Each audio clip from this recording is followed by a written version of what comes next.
दोस्तों, इस particular video में हम लोग जानने का प्रयास करेंगे कुछ इम्पॉर्टेंट टैग्स, कुछ इम्पॉर्टेंट कीवर्ड्स जो बहुत इम्पॉर्टेंट होता है अगर आप HTML सीख रहे हैं तो।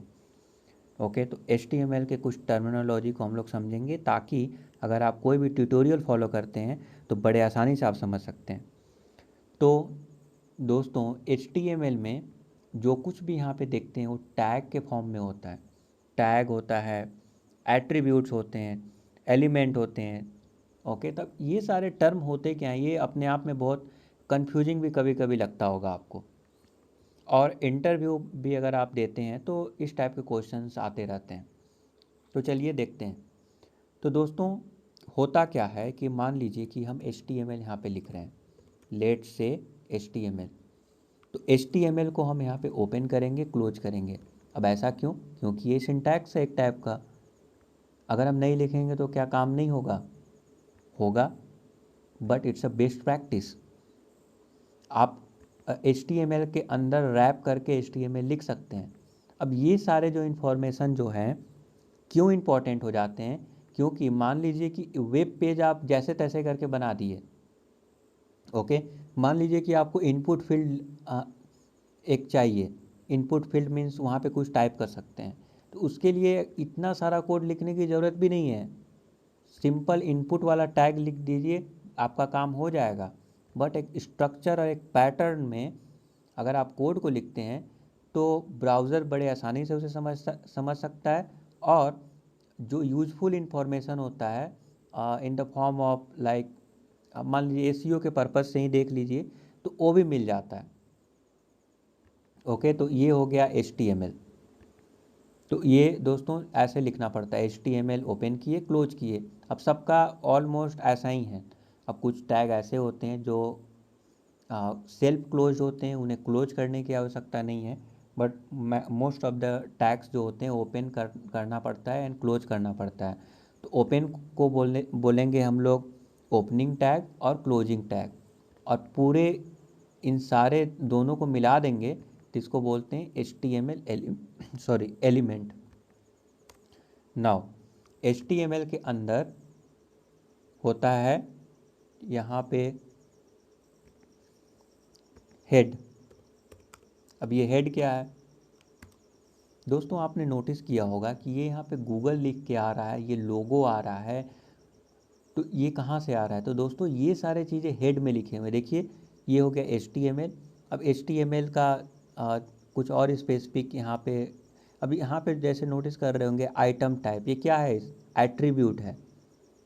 ओके, तो बट हाँ, हम लोग आगे डिस्कस करेंगे इसके बारे में, एट्रीब्यूट, एलिमेंट, टैग्स, जो जो इंपॉर्टेंट टर्म्स होते हैं।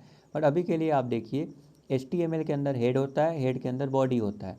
बॉडी इट मीन्स ये जो वेब पेज है। और हेड में टाइटल आप डाल सकते हैं, और कुछ मेटा डेटा होता है। मेटा डेटा यूजफुल होता है कि ये वेब पेज है किसके बारे में लिखा गया है। मीन्स ये वेब पेज किस लिए बनाया गया है? तो सर्च करने के लिए बनाया गया है। ओके, आप कुछ भी सर्च कर सकते हैं। तो ये सारे इन्फॉर्मेशन आप वहाँ पे देख सकते हैं। और जैसे ही ये सारे इन्फॉर्मेशन देंगे, डिस्क्राइब कर सकते हैं, मीन्स मेटा डेटा प्रोवाइड कर सकते हैं कि ये हमारा वेब पेज किस लिए बना गया है। और देयर आर मतलब किसने बनाया है, ऑथर नेम दे सकते हैं। अब इसका ज़्यादा सिग्निफिकेंस आपको यहाँ पे नहीं दिखेगा क्योंकि यहाँ पे कुछ रिफ्लेक्ट नहीं कर रहा है, यहाँ पे दिखाई नहीं दे रहा है। बट ये सारे जो इम्पोर्टेंट जो डेटा होते हैं सर्च इंजन के लिए चाहिए, ताकि वो आपके पेज को समझ सकते हैं। अब जैसे कुछ भी आप सर्च करते हैं, तो अब गूगल को कैसे पता चलता है कि वो चीज़ कहाँ पे लिखा हुआ होगा, किस वेबसाइट में होगा? तो वो जो है एनालाइज करता है मेटा डेटा से, और बहुत सारे अदर टर्म्स भी होते हैं। कंटेंट को भी रीड करता है एंड मेटा डेटा के माध्यम से भी समझता है, और अदर चीज़ें जो आने वाले समय में हम बताएंगे। तो यहाँ पे नोटिस कर रहे होंगे कि हेड में मेटा। अब यहाँ पे कैट सेट। अब ये कैट सेट क्या है? तो दोस्तों, जो हमारा लिखा गया है, ओके, जो कोड लिखा गया है उसका, उसके बारे में डिस्क्राइब किया गया है। अब इसके बारे में हम अगेन आगे ही बताएंगे, अदरवाइज़ ये अपने आप में मेटा डेटा मेटा टैग जो होते हैं वो I think very important topic, आपको जानना चाहिए एसईओ के पर्पज़ से। तो बट अभी के लिए आप जानिए कि जो यूजफुल इन्फॉर्मेशन होता है आप यहाँ पे दे सकते हैं। उसके अलावा हेड में टाइटल भी होता है, टाइटल भी देख सकते हैं। और लिंक, अगर मान लीजिए कि अगर कोई additional CSS file, CSS means क्या होता है, design, cascade style sheet. Design means अब मान लीजिए कि ये थोड़ा सा राउंड शेप में आ रहा है, तो ये राउंड शेप कैसे लाएंगे, डिजाइनिंग कैसे करेंगे। इनपुट फील्ड तो आपने दिखा दिया, बट डिज़ाइन कैसे करेंगे, तो डिज़ाइन करते हैं CSS के माध्यम से। और इसके बिहेवियर को चेंज करने के लिए हम लोग जावा स्क्रिप्ट यूज करते हैं। तो कई बार होता क्या है कि सेम CSS का कोड या सेम जावा स्क्रिप्ट का कोड हम लोग मल्टीपल पेजेस में यूज कर रहे होते हैं, तो उसको हम लोग इंपोर्ट करेंगे। इंपोर्ट मीन्स ये वाले में भी लाना है, क्योंकि से एक ही फाइल रहेगा। एक फाइल मान लीजिए CSS के लिए रहेगा, CSS के लिए रहेगा मतलब डिजाइनिंग के लिए रहेगा, और एक फाइल हमारा जावा स्क्रिप्ट का रहेगा, और वो सभी में ऑलमोस्ट सेम काम करता है वो दोनों फाइल, तो सभी में चाहिए, तो उसे हम लिंक कर सकते हैं। जिस जिस में चाहिए, सभी में नहीं, means most of the web page में चाहिए, तो जिसमें जिसमें चाहिए हम लोग लिंक कर देते हैं। ओके, तो यहाँ पे देख सकते हैं लिंक, स्क्रिप्ट टैग ऐड कर दिए, स्क्रिप्ट ऐड कर दिए एंड लिंक ऐड कर दिए। तो हेड में भी लिख सकते हैं, फिर नीचे भी लिख सकते हैं। कभी कभी तो जो स्क्रिप्ट टैग होते हैं हम लोग बॉटम में लिखते हैं, वो आगे हम बताएंगे क्यों। तो दोस्तों हेड में सबसे मोस्ट इम्पॉर्टेंट अभी के लिए जो है, जो विजिबल है, जो दिखता है, वो है टाइटल। तो देख सकते हैं यहाँ पे ये टाइटल है, और ये टाइटल यहाँ पे दिख रहा है गूगल। अगर इसके जगह पे कुछ और डाल दे तो,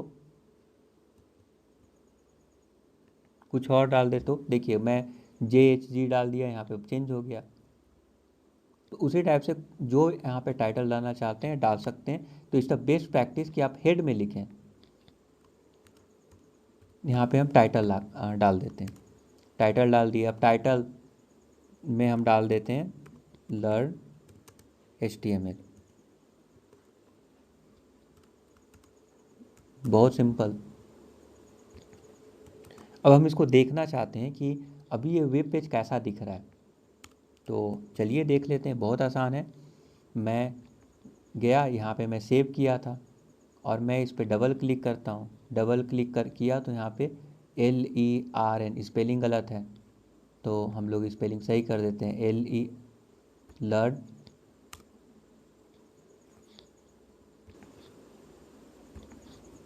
लर्न HTML में कर दिया यहाँ पे, और मैं इसे रिफ़्रेश करूँगा तो यहाँ पे नोटिस कीजिएगा कि लर्न HTML आ गया।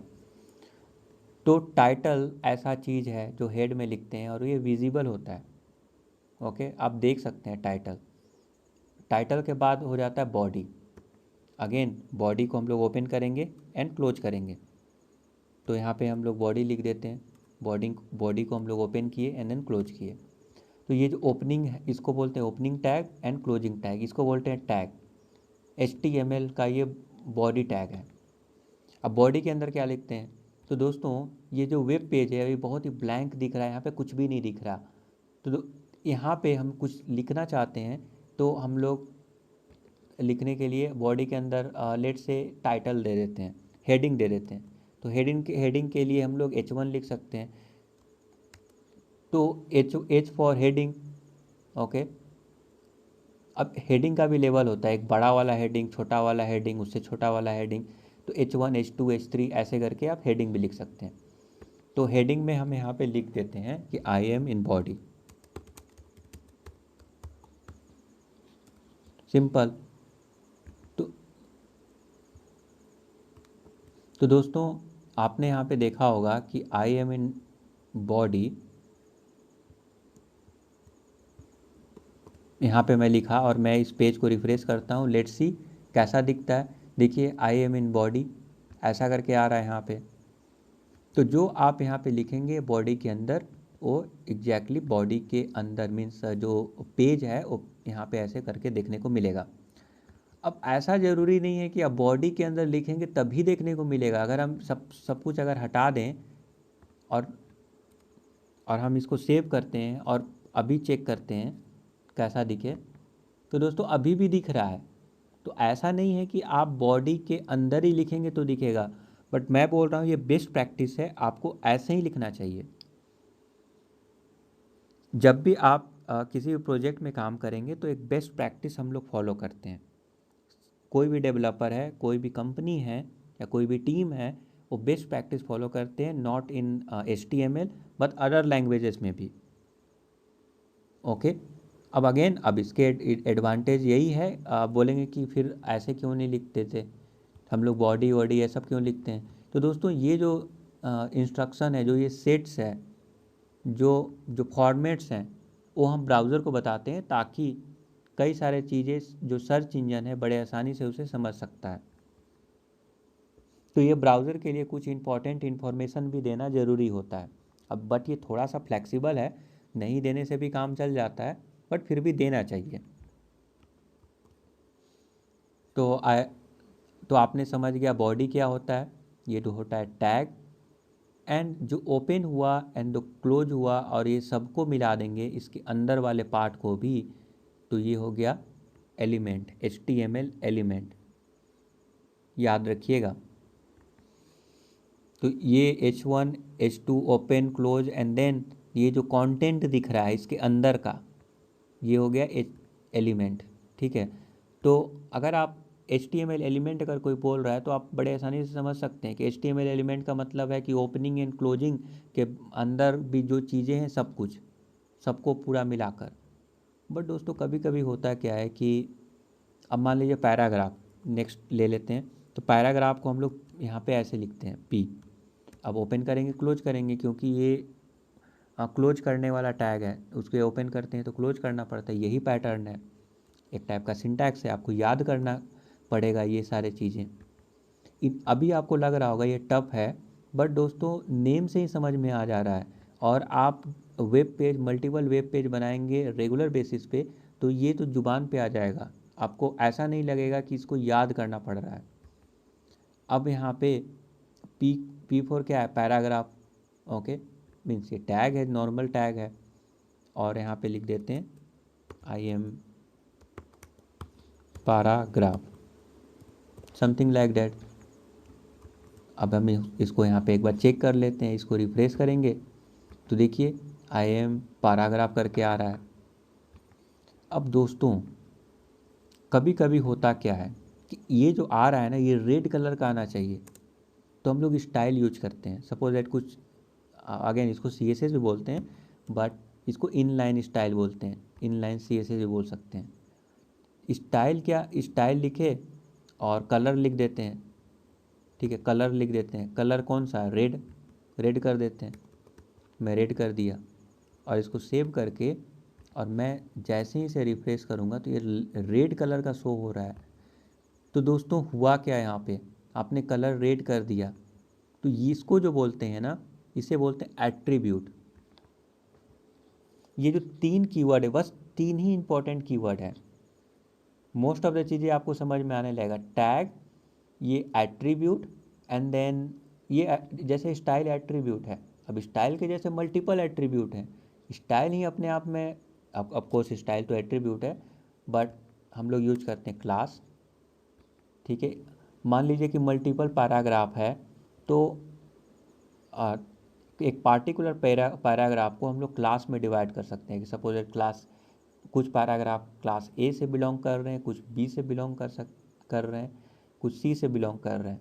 अब इसको क्लासीफाई करने का क्या मतलब हुआ, तो ऐसे पैराग्राफ जो क्लास A से बिलोंग कर रहे हैं उनका स्ट्रक्चर एक पार्टिकुलर फॉर्मेट में होना चाहिए, उनका कलर डिफरेंट होना चाहिए दूसरे क्लास से, तो हम लोग CSS भी ऐड कर सकते हैं, उसे आगे चल के मैनिपुलेट भी कर सकते हैं, तो बड़े आसानी से कर सकते हैं। ओके, तो मान लीजिए class A and class B and class C है, तो क्लास A, सारे क्लास A से रिलेटेड जो भी एलिमेंट हैं उनको आप क्या करेंगे, उनको एक साथ एक पैटर्न में आप कर सकते हैं। वो B से अलग होगा, वो C से भी अलग होगा। ओके, अलग हो सकता है। मीन्स आप जैसा लिखेंगे वैसा होगा। अब मान लीजिए कि अब सेम स्ट्रक्चर ए और बी का भी करना चाहे तो बात अलग है, इंटेंशनली अगर करना चाहे तो। ओके, तो क्लास हो गया। अब एक आईडी भी होता है। आईडी दोस्तों बहुत यूनिक होता है। ओके, यूनिक का मतलब क्या है कि आईडी एक ही हो सकता है। अगर आईडी हम ए दे दिए तो ए किसी और का नहीं हो सकता। हालांकि अगर डाल देते हैं तो कुछ गलती नहीं है, मीन्स कोई एरर नहीं आएगा, क्योंकि ये थोड़ा सा loosely type language, markup language है, तो कोई प्रॉब्लम नहीं है ऐसे। बट बेस्ट प्रैक्टिस यही है कि आईडी हमेशा यूनिक होना चाहिए, तो हमेशा आईडी यूनिक दिया कीजिए। अब हमेशा नहीं देना है, जब ज़रूरत पड़ेगा तब देना है। अब मान लीजिए कि अब कभी भी यूज आ सकता है तो आईडी देना पड़ सकता है। तो ये जो क्लास, आईडी और स्टाइल और भी बहुत सारे एट्रीब्यूट हैं जो अगेन आने वाले समय में हम बताते रहेंगे आपको। अब मान लीजिए कि यहाँ पे लिख देते हैं इनपुट, इनपुट लिख देते हैं, इनपुट टाइप लिख देते हैं, टाइप टेक्स्ट लिख देते हैं। तो इनपुट टाइप टेक्स्ट लिख दिए, तो ये जो टाइप है ना ये भी एट्रीब्यूट है। अब देखिए ये कैसा दिखता है, ऑफकोर्स इनपुट फील्ड आ जाएगा, देखिए यहाँ पे कुछ लिख सकते हैं। तो यहाँ पे हो क्या रहा है, ये जो टाइप टेक्स्ट देख रहे हैं ये भी एक एट्रीब्यूट है। And suppose it place holder, place holder लिख सकते हैं यहाँ पे टाइप हेयर,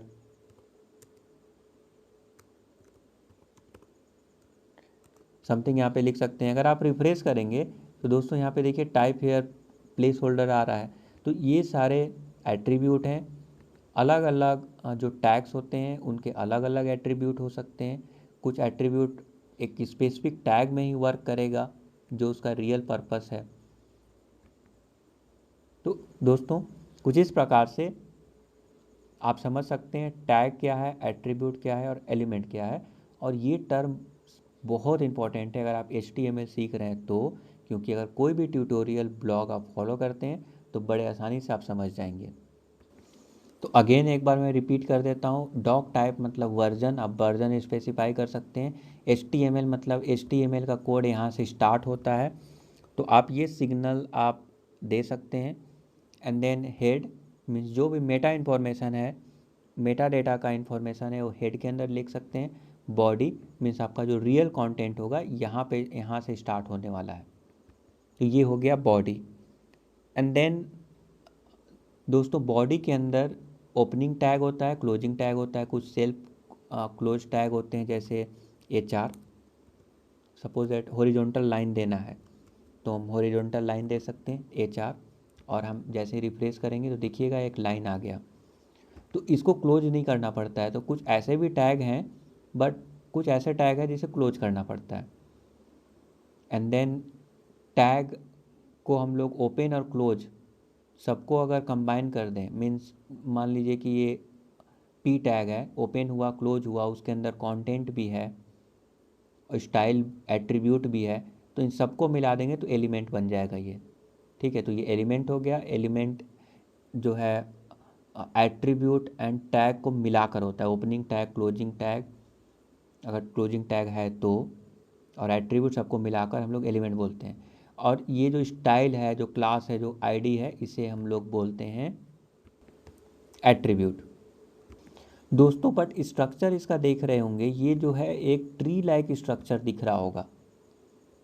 ओके, अनदर जो टर्म है वो है DOM, means document object model. ये डॉम क्या है? ये दोस्तों डॉम को का full form of course document object model होता है। ये जो ट्री लाइक स्ट्रक्चर जो देख रहे हैं ना, इसी को बोलते हैं डॉम। ओके, डॉक्यूमेंट ऑब्जेक्ट अब देखिए डॉक्यूमेंट क्या है दोस्तों। ब्राउज़र में जब आप राइट क्लिक करते हैं, इंस्पेक्ट करते हैं, या फिर ये जो 3 डॉट है यहाँ पे क्लिक करते हैं एंड देन मोर टूल पे जाते हैं एंड देन डेवलपर टूल पे जाते हैं, तो सेम पेज आपको मिलेगा। आप कंसोल में जाइएगा तो विंडोज़ के अंदर, विंडोज़ ब्राउज़र के द्वारा प्रोवाइड किया जाता है, और ये एक ऑब्जेक्ट है। ऑब्जेक्ट क्या है जावास्क्रिप्ट में बताएंगे, बट इस ऑब्जेक्ट के अंदर कई सारे अदर ऑब्जेक्ट होते हैं, अदर प्रॉपर्टी होते हैं, उस मतलब उस प्रॉपर्टी के अंदर भी ऑब्जेक्ट होते हैं ऐसे करके। तो इस विंडोज़ के अंदर डॉट डॉक्यूमेंट अगर हम डालेंगे, लेट्स डॉक्यूमेंट, डॉक्यूमेंट जैसे ही आप डाले और इंटर किए तो दोस्तों जो भी कोड आप यहाँ पे लिखे थे सेम कोड यहाँ पे रेंडर हुआ। जब आप इसे एक्सपैंड करेंगे तो देख सकते हैं डॉक टाइप हेड, हेड में मैं तो केवल टाइटल ही डाला था, बॉडी के अंदर बस छोटा सा कोड लिखा था, तो एग्जैक्टली ये आ रहा है। तो ये क्या एक ऑब्जेक्ट है, जावा स्क्रिप्ट में इसे ऑब्जेक्ट बोलते हैं। तो जो भी चीज़ें यहाँ पे देख रहे हैं वो उसको बोलते हैं डॉम भी बोलते हैं, document object model. It means real जो जावा स्क्रिप्ट का कोड है वो यहाँ पे रेंडर हुआ है। तो ब्राउज़र के अंदर ये जो ऑब्जेक्ट है बहुत ही पावरफुल है, इसमें कई सारे चीज़ होते हैं। अलग अलग ब्राउज़र में जो ऑब्जेक्ट होते हैं थोड़ा अलग अलग भी होते हैं, ब्राउज़र टू ब्राउज़र दोस्तों ये डिफ़र भी करता है। ओके, तो अब हमेशा आप चेक कर सकते हैं कि कौन कौन से किस ब्राउज़र में कौन से ऑब्जेक्ट हैं। अगर हैं तो आप यूज कर सकते हैं बड़े आसानी से। जैसे लोकेशन को यूज करना चाहते हैं तो कैसे करेंगे? तो दोस्तों लोकेशन को यूज करना चाहते हैं तो ऑफ कोर्स इस ऑब्जेक्ट के माध्यम से, जो विंडोज़ ऑब्जेक्ट है इसके माध्यम से कर सकते हैं लोकेशन को एक्सेस। अब दो इसके लिए जावा स्क्रिप्ट ज़्यादा इम्पोर्टेंट हो जाता है, क्योंकि ये जो ऑब्जेक्ट है वो जावा स्क्रिप्ट के माध्यम से इजीली आप एक्सेस कर सकते हैं। इनफैक्ट जो आप डॉम बोल रहे हैं ना, document object model, it means जो रेंडर हुआ है उसको आप मैनिपुलेट कर सकते हैं जावा स्क्रिप्ट से। तो जो मैनिपुलेटेड कोड है वो भी यहाँ पे दिख सकता है। तो ये हो गया दोस्तों डॉम। अब जो आपको हम बता रहे थे लोकेशन वाला, तो दोस्तों यहाँ पे जियो लोकेशन चेक करने के लिए यहाँ पे ऑप्शन आता है। ये लोकेशन नहीं, ये अलग वाला है, नेविगेटर्स। नेविगेटर्स के अंदर देखिए क्या क्या है, बहुत कुछ है।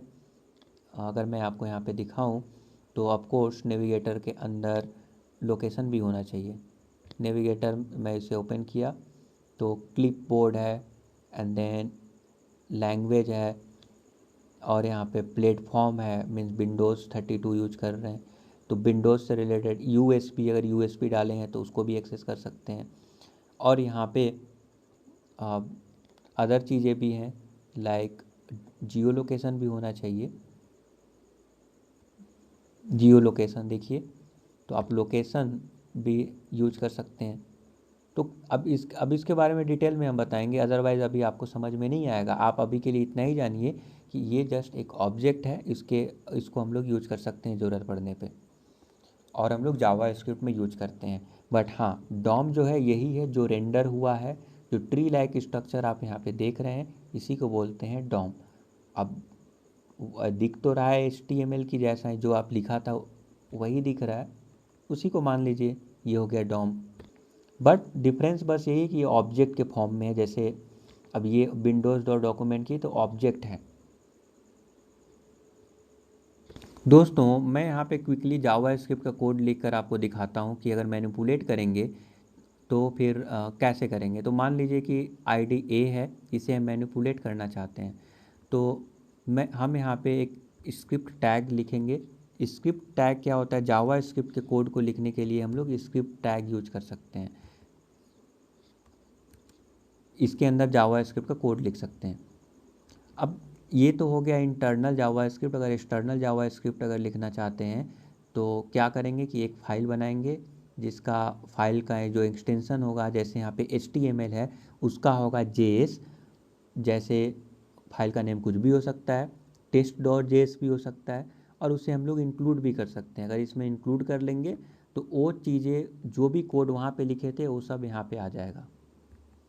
अब सेम कोड मल्टीपल जगह लिखना होता है तो हम लोग एक फ़ाइल बनाकर करते हैं, बट क्योंकि हम लोग टेस्टिंग कर रहे हैं, छोटा सा कोड लिखकर हम लोग जस्ट चेक करना चाहते हैं कि हमारा जो डॉम है, जो ऑब्जेक्ट है, उस क्या फॉर्म हो रहा है। तो दोस्तों मान लीजिए, क्योंकि जावा स्क्रिप्ट में ये पावर होता है कि हम मैनिपुलेट कर सकते हैं, मीन्स कंटेंट को चेंज कर सकते हैं। ओके, तो मान लीजिए कि आई एम पैराग्राफ है, इसको हम लोग लिख सकते हैं कि पैराग्राफ मैनिपुलेटेड, इसके जगह पे लिखना चाहते हैं तो कैसे करेंगे? तो ऑफकोर्स जावा स्क्रिप्ट के पास तो पावर है ही, तो उसका इस्तेमाल कर लेते हैं। तो अगेन विंडोज़ के अंदर डॉक्यूमेंट रहेगा।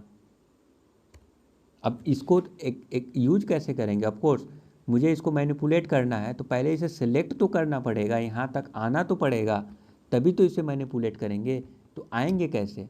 तो दोस्तों आएंगे ऐसे, विंडोज़ के ऑब्जेक्ट को यूज करेंगे, डॉक्यूमेंट मीन्स विंडोज़ जो ऑब्जेक्ट है उसके अंदर डॉक्यूमेंट भी है। डॉक्यूमेंट क्या देता है? तो जो भी हमारा जो HTML का पेज है वो दे देता है, जो भी करेंट HTML है। तो हमको HTML दे दिया, मतलब ये सारा पार्ट हमको मिल गया। डॉक्यूमेंट डॉट हम लोग, अब डॉक्यूमेंट के अंदर ना कई सारे मेथड भी होते हैं। तो एक मेथड मतलब क्या? मेथड मतलब हो गया फंक्शन। नॉर्मल प्रोग्रामिंग लैंग्वेज में फंक्शन बोलते हैं, बट ऑब्जेक्ट के टर्म में अगर हम बात करें तो हम लोग फंक्शन बोलते हैं। तो गेट एलिमेंट बाय आईडी, ये पहले से बना बनाया फंक्शन हम लोग को मिल जाता है, ताकि हम लोग फाइंड आउट कर सकें आईडी है, क्योंकि आईडी तो यूनिक होता है। तो डॉक्यूमेंट तो हम सेलेक्ट कर लिए, अब हम लोग को आईडी चाहिए। अब अब आईडी हमको पता है तो आसानी से कर लेंगे, क्योंकि ये तो यूनिक होता है। क्लास अगर है तो मल्टीपल एलिमेंट में वो क्लासेस यूज हो सकते हैं, बट आईडी तो यूनिक है, तो आईडी हमारे लिए यहाँ पे बेस्ट हो जाता है। आईडी ए डाल दिए, आईडी का नेम है ए डॉट। अब इसे चेंज करना है तो हम लोग लिख देते इनर HTML। इनर HTML में हम लोग लिख सकते हैं कि पैराग्राफ मैनिपुलेटेड समथिंग। तो दोस्तों जैसे ही मैं यहाँ पे लिखा और मैं इस पेज को रिफ्रेश करूँगा, तो दोस्तों यहाँ पे नोटिस कीजिएगा पैराग्राफ मैनिपुलेटेड लिख के आ रहा है। हालांकि ऑल्दो हम लोग यहाँ पे आई एम पैराग्राफ लिखे थे, बट यहाँ पे कंटेंट चेंज हो गया। क्यों? क्योंकि जावा स्क्रिप्ट यूज कर दिए। जावा स्क्रिप्ट के पास तो ये पावर होता है कि हम लोग मैनिपुलेट कर सकते हैं, हम लोग चेंज कर सकते हैं कंटेंट को। अब हम लोग यहाँ पे डाल कर देखते हैं डॉक्यूमेंट विंडोज़ के अंदर है। अब एक दोस्तों एक और चीज़, अब सोच रहे होंगे कि विंडोज़ डॉट डॉक्यूमेंट क्यों कर रहे हैं। दोस्तों विंडोज़ ऑप्शनल होता है, अगर विंडोज़ नहीं भी लिखेंगे तब भी ब्राउज़र ऑटोमेटिकली समझ जाता है कि आप विंडोज़ ऑब्जेक्ट के बारे में ही बात कर रहे हैं। ओके, अब क्यों ऐसा होता है मैं आगे जावा स्क्रिप्ट के सेशन में बताऊंगा, बट अभी के लिए आप ये देखिए कि विंडोज़ आप नहीं भी लिखेंगे तब भी आप काम चल जाएगा। बट अभी हम समझाने के लिए आपको हम विंडोज़ दिखा रहे हैं, विंडोज़ लिख रहे हैं, बट हर जगह विंडोज़ मेंशन नहीं होता है। डॉट डॉक्यूमेंट, विंडोज़ और डॉक्यूमेंट किए, और डॉक्यूमेंट के अंदर अगर हम देखेंगे, बॉडी के अंदर जाएंगे, तो यहाँ पे आप नोटिस कर रहे होंगे कि पैराग्राफ मैनिपुलेटेड आ रहा है। बट दोस्तों आपने तो यहाँ पे लिखा था आई एम पैराग्राफ, बट यहाँ पे जो लिख कर आ रहा है वो तो आ रहा है कि मैनिपुलेटेड। ऐसा क्यों? तो ऐसा इसलिए हुआ क्योंकि आपने जो मैनिपुलेट कर दिया, जो रेंडर हो गया, उसका ट्री स्ट्रक्चर आपको दिखा रहा है। याद रखिएगा दोस्तों कि जो भी यहाँ पे आप देख रहे हैं मैनिपुलेट हो जाने के बाद जो कंटेंट जो रियल में जो रेंडर हुआ है वो देख रहे हैं। मतलब इसका जो HTML के फॉर्म में जो मीनिंग है वो यहाँ पे दिखाई दे रहा है कि HTML में इसका मतलब ये होता है। और अगर आप ऐसा कोड लिखते हैं तो इसका मतलब वेब पेज पे ऐसा दिखेगा, and vice versa as well.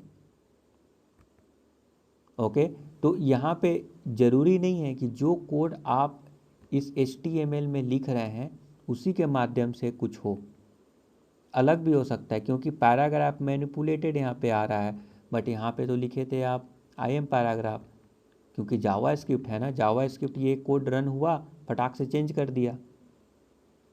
तो तो ये चीज़ आप खास बात ध्यान रखिएगा। और अगर डॉम के बारे में बात करें तो डॉम का मतलब होता है वो tree like structure, document object model. जो डॉक्यूमेंट आप देख रहे हैं ये एक ऑब्जेक्ट मॉडल है, ये ट्री लाइक स्ट्रक्चर यहाँ पे देख रहे होंगे, एक्सपैंड करके आप देख सकते हैं। तो जो चीज़ रेंडर हुआ है उसका ट्री स्ट्रक्चर, उसका HTML का कोड। ओके, तो आई होप कि आपको समझ में आ गया होगा कि ये टैग क्या होता है, मीन्स डॉम क्या होता है। आई होप कि दोस्तों आपको ये समझ में आ गया। नेक्स्ट वीडियो में हम लोग डिस्कस करेंगे कि कितने टाइप के टैग्स होते हैं और अदर चीज़ें भी हैं जो नेक्स्ट वीडियो में हम लोग डिटेल में जानने का प्रयास करेंगे। कुछ इंपॉर्टेंट टैग्स भी जानने का प्रयास करेंगे। दोस्तों इतना ही टैग नहीं है, बहुत सारे टैग हैं और हर एक टैग का मतलब जानना आपको बहुत ज़रूरी है। ओके, जो मोस्ट ऑफ द टैग्स हैं उसको जानना बहुत ज़रूरी है। जो कुछ ऐसे टैग्स हैं जो ज़रूरत पड़ने पे आप खुद गूगल सर्च के समझ जाएंगे। ओके, बहुत दोस्तों आसान है, बट अगर आपको कॉम्प्लेक्स लग रहा है इनिशियली तो दोस्तों आप अपने माइंड में ये जो स्ट्रक्चर है, ये जो पैटर्न है उसको फिट करने का प्रयास कीजिए। इनिशियली ये लगेगा, बट जैसे ही आप कुछ, क्योंकि ये वेब पेज आप बार बार एक ही चीज़ बनाएंगे तो आपको समझ में आने लगेगा। आप चीज़ों को देखेंगे, इंस्पेक्ट करके देख लिए तो हमेशा ये रिवीजन होता रहेगा और आप कभी नहीं भूलेंगे। ये बहुत ही बेसिक है। जैसे हम विंडोज़ यूज करते हैं, जैसे ब्राउज़र यूज करते हैं, तो इस प्लस पे क्लिक करेंगे तो न्यू टैब ओपन होगा। तो क्या आपको कोई ये इसको सिखाना पड़ता है? आप खुद ब खुद समझ जाते हैं कि हाँ ऐसे होता है। उसी टाइप से अब जो टैग्स आप कुछ इंपॉर्टेंट टैग समझने के बाद अपने आप समझ जाएंगे कि अगला टैग हम लोग कैसे यूज कर सकते हैं। इसके बारे में आपको आइडियाज़ हो जाएगा। ओके, जस्ट लाइक ये बेसिक है कि अगर क्लोज करेंगे तो ये क्लोज टैग हो जा रहा है, ऐसे क्लोज कर सकते हैं। इस पे क्लिक करेंगे तो रिफ्रेश हो सकते हैं। ऐसे देखा जाए तो याद करना पड़ेगा आपको, अगर याद नहीं करेंगे तो रिफ्रेश कैसे करेंगे? बट एग्जैक्टली आप याद कर नहीं करते। उसी टाइप से HTML बहुत ही बेसिक है और बड़े आसानी से आप इसे समझ सकते हैं। बट हाँ, इनिशियली माइंड में आपको रखना पड़ेगा और इन जितने भी टैग्स हैं उनके पैटर्न को याद रखना पड़ेगा। तो नेक्स्ट वीडियो में जो टाइप्स ऑफ टैग्स है उसके बारे में बताएंगे। Opening tags, closing tags, self closing tags and then important tags like table बहुत इंपॉर्टेंट है। तो नेक्स्ट वीडियो में डिस्कस करेंगे। Thank you for subscribing the YouTube channel. Have a nice day.